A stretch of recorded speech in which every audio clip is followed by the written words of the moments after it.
நெல்லையில் இரண்டாவது நாளாக இன்றும் முடிவுற்ற திட்டங்களை தொடங்கி வைத்து புதிய திட்டங்களுக்கு அடிக்கல் நாட்ட உள்ள முதலமைச்சர் மாஞ்சோலை தேயிலை தோட்ட தொழிலாளர்களையும் சந்திக்க உள்ளார்.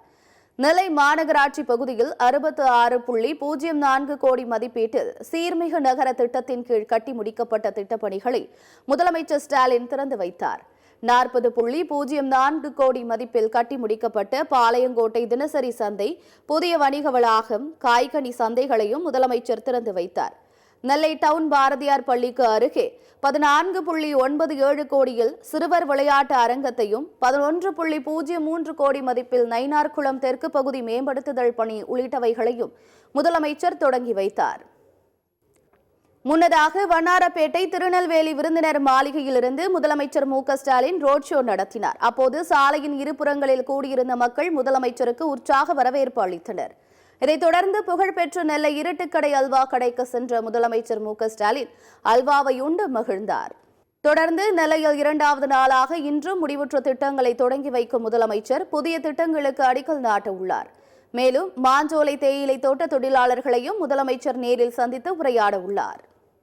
இதனிடையே மாற்றுக் கட்சியினர் திமுகவில் இணையும் நிகழ்ச்சியில் பேசிய முதலமைச்சர் மு.க.ஸ்டாலின், சிலர் கட்சி தொடங்கிய உடனேயே ஆட்சியை பிடிப்போம் என்று கூறி வருவது தமிழக மக்களிடம் எடுபடாது என்றார். திமுக 7வது முறையாக ஆட்சி அமைக்கும் என்றும் அவர் நம்பிக்கை தெரிவித்தார். இந்த கழகம் தொடங்கிய நேரத்தில் நாங்கள் தான் அடுத்த ஆட்சி என்று சொல்லிவிட்டு கட்சி தொடங்கலை.